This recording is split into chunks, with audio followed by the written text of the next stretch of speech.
सबसे विचित्र सवाल है कि आखिरकार ईश्वर को कहाँ खोजा जाए।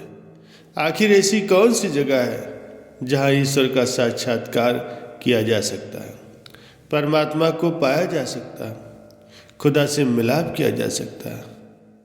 और ऐसा कौन सा स्थान है जहाँ परमपिता परमात्मा निवास करता है। सबसे पहली चीज तो यह है कि ईश्वर को खोजने के लिए कहीं बाहर जाने की जरूरत नहीं है, क्योंकि वो तो सबके अंदर बसता है, और जो सबके अंदर हो, सबके साथ हो, उसे फिर कहीं बाहर क्यों खोजा जाए। संतों ने बड़े स्पष्ट ढंग से समझाया है कि वो परम शक्ति जो पूरी सृष्टि को चला रही, जिसके जरिए खंड ब्रह्मांड रुके हुए हैं, जो सब में समाहित है और सब कुछ उसमें निहित है, वो कहीं बाहर नहीं, बल्कि वो तो हर किसी के अंदर मौजूद है। तो फिर उसे कहीं बाहर खोजने की जरूरत ही नहीं, क्योंकि वो पहले से ही अंदर है, फिर उसे बाहर क्यों खोजे। सबसे अच्छा तो यही होगा कि जहाँ वो है उसे वहीं खोजा जाए। जिस तरह पानी की हर बूंद जाने अनजाने सागर का हिस्सा होती है, ठीक इसी तरह इस सृष्टि की हर रूह उस परम पिता रूपी सागर का हिस्सा है। जिस तरह सूरज से निकलने वाली हर किरण अपने आप में एक सूरज समाहित की होती, ठीक उसी प्रकार से इस सृष्टि में रहने वाली हर रूह में उस परम पिता परमात्मा का वास होता है। जब हर किरण में एक सूरज देखा जा सकता है, तो हर आत्मा में परमात्मा को पाया जा सकता है। अगर हर बूंद सागर से निकली है, तो हर आत्मा भी उस परम शक्ति से आई है, उसी का हिस्सा है। जब आत्मा परमात्मा दोनों ही एक दूसरे में समाहित है, तो फिर अलग होने या कहीं बाहर खोजने का तो सवाल ही पैदा नहीं होता। जब दोनों एक में ही है, तो सब कुछ अंदर है, बाहर कुछ नहीं। जब आत्मा शरीर के अंदर है, तो परमात्मा भी वही मिलेगा, और जब मिलेगा तब यकीन हो जाएगा कि आत्मा ही परमात्मा है। बुजुर्गों की कहावत है कि परमात्मा तो कण कण में निवास करता है, और जो कण कण में बसता है, कोई उसे इस दुनियावी आंखों से नहीं देख सकता।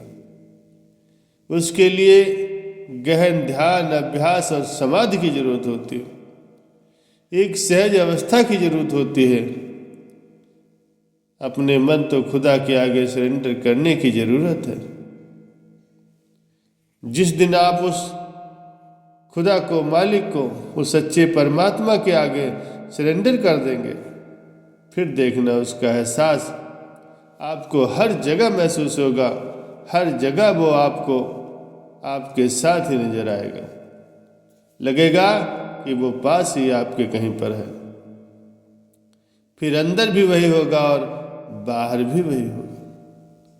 हर जगह, हर वस्तु, हर जीव में वो नजर आएगा। इंतजार है तो बस उस पल का, जब पहली बार आपको उसका दीदार होगा। और पहली बार दीदार कहीं बाहर नहीं, खुद आपके अपने अंदर होगा, और पूरे प्रेम और विश्वास के साथ होगा। तथागत गौतम बुद्ध भी यही कहते थे कि सबसे पहले व्यक्ति को खुद की पहचान करनी चाहिए। दूसरों की बजाय व्यक्ति खुद के बारे में ज़्यादा जानता है। उनका मत था कि बुराई से घृणा करो, बुरे व्यक्ति से नहीं। एक बार की बात है, किसी गांव के पास बहती नदी के किनारे तथागत बुद्ध बैठे थे। किनारे पर पत्थरों की भरमार थी। छोटी सी वो नदी अपनी तरल धारा के कारण बहती ही जा रही थी। बुद्ध ने विचार किया, ये छोटी सी नदी अपनी तरलता के कारण कितनों की प्यास बुझाती, लेकिन ये भारी भरकम पत्थर एक ही स्थान पर पड़े रहते हैं और दूसरों के मार्ग में बाधक बनते हैं। इस घटना की से ये सीख होती है कि दूसरों के रास्ते में रोड़े अटकाने वाले खुद कभी आगे नहीं बढ़ पाते, परंतु जो दूसरों को सद्भाव और स्नेह देता है वो स्वयं भी आगे बढ़ जाता है। बुद्ध ऐसे ही विचारों में मगन थे कि तभी उन्होंने ग्रामीणों की एक भीड़ को अपनी ओर आते देखा। बड़ा शोर हो रहा था और लोग किसी युवती के प्रति अपशब्द बोल रहे थे। तथागत ने देखा कि लोग एक युवती को घसीट कर ला रहे थे, उसको गाली भी दे रहे थे। भीड़ के नज़दीक आने पर बुद्ध ने लोगों से युवती को पीटने और अपशब्द कहने का कारण पूछा। लोगों ने कहा, महाराज, ये स्त्री व्यभिचारी है और हमारे समाज का नियम है कि यदि कोई व्यभिचारी स्त्री पकड़ी जाए तो उसे पत्थरों से कुचल कर मार डालना चाहिए। तथागत ने युवती की ओर देखा और कहा, जो तुम चाहते हो वही करो, पर मेरी एक शर्त है कि पत्थर मारने का अधिकारी वही है जिसने कभी व्यभिचार न किया और न ही उसके मन में ऐसे कभी विचार आए। इतना कहकर तथागत शांत हो गए। चारों ओर मौन था।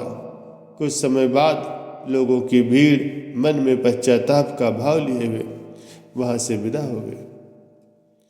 इस घटना से यही पता चलता है कि हम खुद अपने प्रति न्याय कर सकते हैं, दूसरों के प्रति नहीं, क्योंकि हमारी जानकारी दूसरों के विषय में अधूरी होती है। यदि हम किसी के प्रति न्याय करना चाहते हैं तो उसे ऐसा प्यार और स्नेह मिलना चाहिए कि खुद ही अपने दोषों को वो स्वीकार कर ले और उन्हें पुनः न दोहराने का व्रत ले।